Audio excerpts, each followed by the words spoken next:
Meron po kami ngayong bisita. Galing Cavite. Pabasa daw ng pasyon. Ito po. Ito po, yan. Ito po, magkakasama po yung mga yan. Pamilyar po ito sa inyo, no? Ayan. Eh, sino na po yung nagpabasa ng pasyon? Alam po ba ninyo yung pasyon na ikwan? Anong oras po ka nagsimula? 3 o'clock po sa Agad, 3 o'clock ng hapon, kahapon. Ano na oras po natapos? 4:20. 4:20 na madaling araw. Alam mo ba yan ang pinakamahabang kanta? Wala.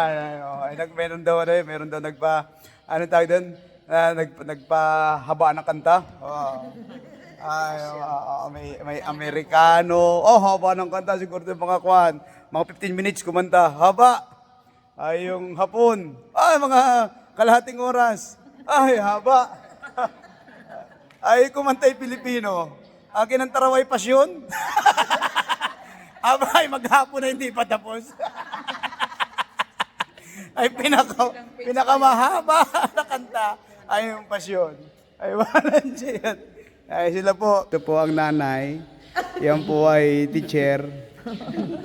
Kapatid po. Napagkamalan ko palang nanay.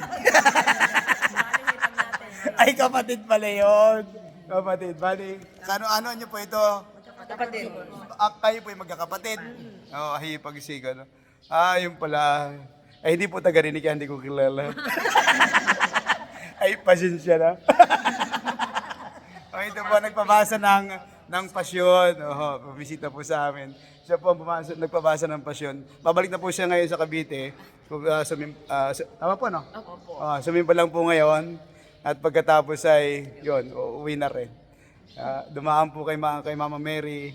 Salamat po sa inyo. Pagpunta po rin eh. Salamat po sa magbasa ng pasyon. Okay. Salamat po.